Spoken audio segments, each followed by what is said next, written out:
La agonía y el éxtasis, libro cuarto, capítulo 3. Beppe acudió en su auxilio. Le dije a la junta que necesitaría un hombre para trabajar un turno corto y que usted se había ofrecido sin salario. Ya sabe que un buen toscano no rechaza nada gratis. Puede establecer su taller junto a la pared del fondo. Los florentinos habían bautizado aquel patio con el nombre de Opera di Santa Maria del Fiore del Duomo. Ocupaba toda una manzana, detrás de la medialuna que formaba la fila de casas, estudios y despachos tras la catedral. Donatello, de la Robbia y Orcagna habían esculpido sus mármoles allí y fundido sus piezas de bronce en los hornos de la ópera. La pared de madera del patio, de forma semicircular, tenía un alero bajo el cual los obreros encontraban protección contra el sol en verano y la lluvia en invierno. Allí instaló Miguel Ángel una forja. Llevó unas bolsas de madera de castaño y unas varillas de hierro de Suecia y se forjó un juego de 9 cinceles y 2 martillos. Luego construyó una mesa de trabajo con pedazos de madera que encontró en el patio. Ahora que tenía ya el taller, podía establecer en él su residencia de trabajo, desde el amanecer hasta la puesta del sol. Una vez más podía trabajar con los oídos llenos del sonido que emitían los martillos de los scapellini. Se formuló preguntas, puesto que su resultado final dependería de los círculos cada vez más amplios de preguntas formuladas y respondidas. ¿Qué edad tenía Hércules en el momento de surgir del mármol? ¿Quedaban ya tras de sí los 12 trabajos a que se viera sometido o no los había realizado todos todavía? ¿Usaba ya el símbolo de la victoria, la piel del león de Nemea, o estaba desnudo? ¿Tendría una sensación de grandeza como consecuencia de todo cuanto había podido realizar en su carácter de semidios? ¿O una sensación de fatalismo porque, en su carácter de semihumano, moriría envenenado por la sangre del centauro de Neso? Al pasar los meses, se enteró de que la mayoría de las acusaciones contra Lorenzo, en el sentido de que había corrompido la moral y la libertad de los florentinos, carecían de fundamento y que quien tanto lo había protegido y aconsejado fue, probablemente, el más grande de los seres humanos desde Pericles, quien propició la Edad de Oro en Grecia, unos 2000 años antes. ¿Cómo expresar que las relaciones de Lorenzo eran tan grandes como las logradas por Hércules? En primer lugar, Lorenzo había sido un hombre y como tal tendría que ser creado nuevamente. Era necesario concebir al hombre más fuerte que hubiese pisado la tierra, abrumador en todos sus aspectos. ¿Dónde le sería posible hallar un modelo semejante allí en Toscana, tierra de hombres pequeños, delgados, que no tenían nada de heroico? Rastreó toda la ciudad de Florencia, a los fuertes toneleros, los tintoreros que teñían la lana, los herreros y los rústicos picapedreros. Recorrió los lugares donde se reunían los cargadores y los atletas que libraban sus luchas en el parque. Pasó semanas enteras recorriendo la campiña para observar a los campesinos, a los leñadores y a los canteros. Y luego volvió al taller del Duomo, donde dibujó tenazmente todas las facciones, miembros, torsos, espaldas en tensión, músculos en pleno ejercicio, muslos, manos y pies, hasta que reunió una carpeta con centenares de fragmentos. Preparó 2 armazones, compró la cera de abeja que necesitaría y se puso a moldear, pero no estaba ni remotamente satisfecho. ¿Cómo puedo establecer una figura? Ni siquiera el más rudimentario bosquejo, se preguntó. Si no sé lo que estoy haciendo, ¿cómo puedo lograr otra cosa que una estructura superficial, a flor de piel, curvas exteriores, bosquejos de huesos y algunos músculos en juego? Todo eso es un conjunto de efectos y nada más. ¿Qué sé yo de las causas que los producen? ¿Qué sé de la estructura vital de un hombre, la que está bajo la superficie y que mis ojos no pueden ver? ¿Cómo puedo saber qué es lo que crea desde dentro las formas que yo veo desde afuera?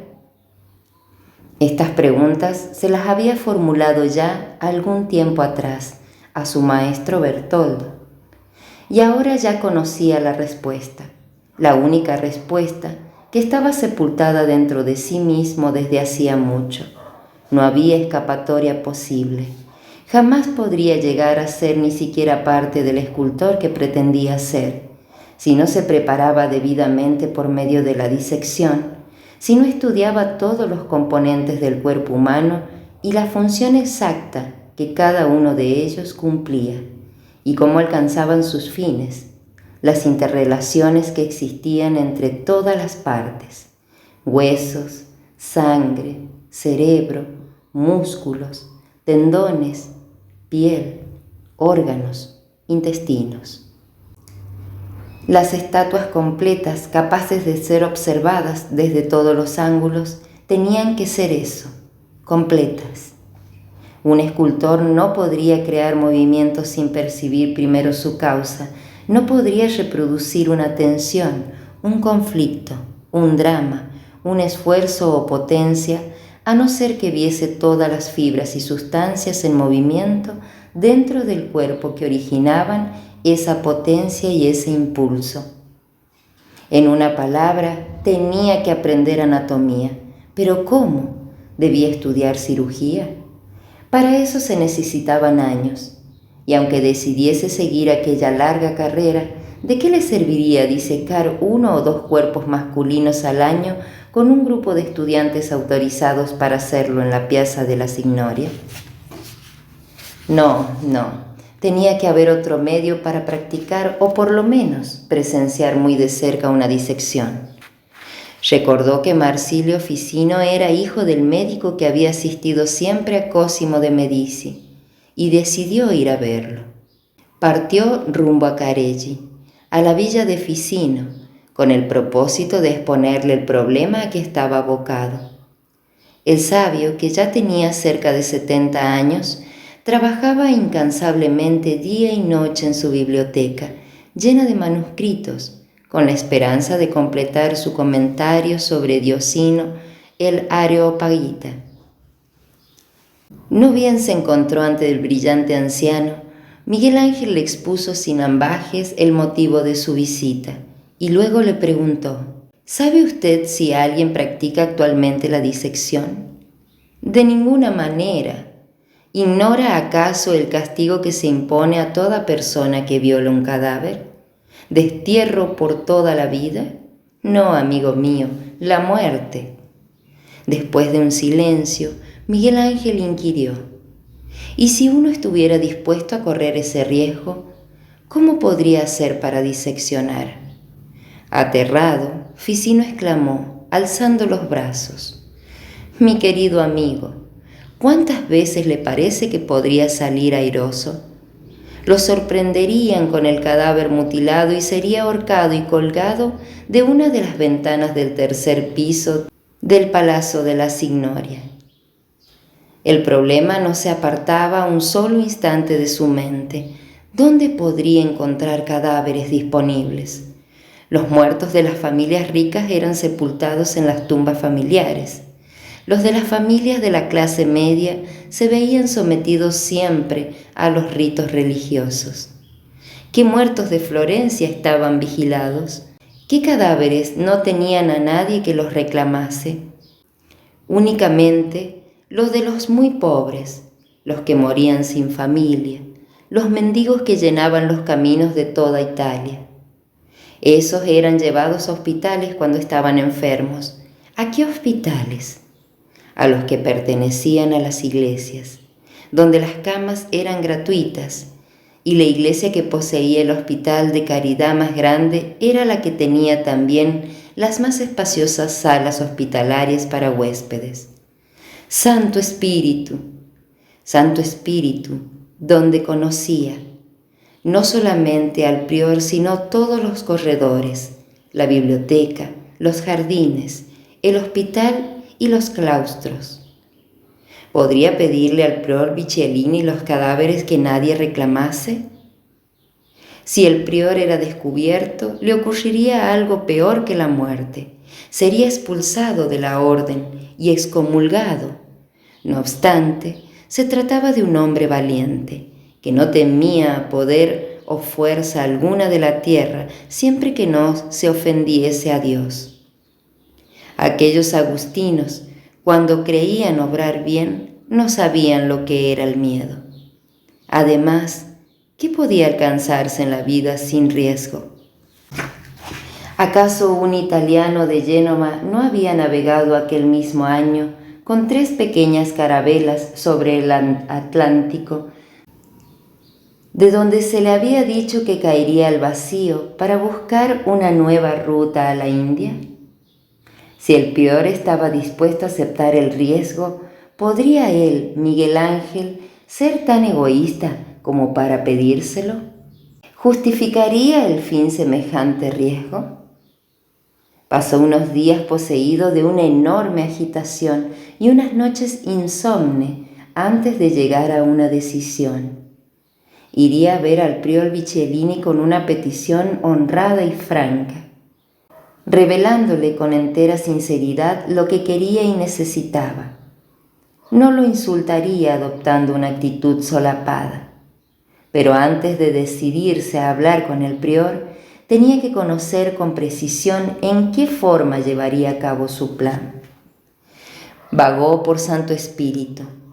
Recorrió todos los claustros, los huertos, las calles y pequeñas callejas que rodeaban todo aquel barrio, comprobando qué entradas había, qué puntos de observación podían ser utilizados, qué accesos a la capilla del cementerio y dentro del monasterio propiamente dicho, la ubicación de la morgue, donde colocaban los cadáveres por la noche para sepultarlos a la mañana siguiente.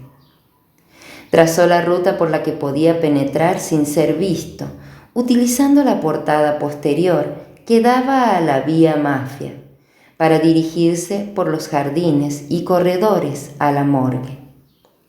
Lo haría a altas horas de la noche y saldría antes del amanecer. Tenía que decidir cuándo iba a exponer su caso al prior, el momento y el lugar más oportunos, tanto para aumentar sus probabilidades de éxito como para alcanzar una claridad de propósitos.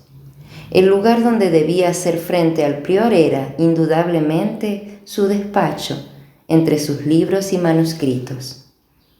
El prior lo dejó exponer solo una parte de su propuesta. Lanzó una rápida mirada al diagrama que tenía extendido en la mesa y luego alzó una mano y contuvo la explicación de Miguel Ángel. «Basta, comprendo perfectamente», dijo.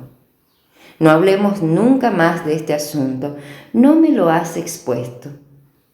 Se ha desvanecido como el humo, sin dejar el menor rastro.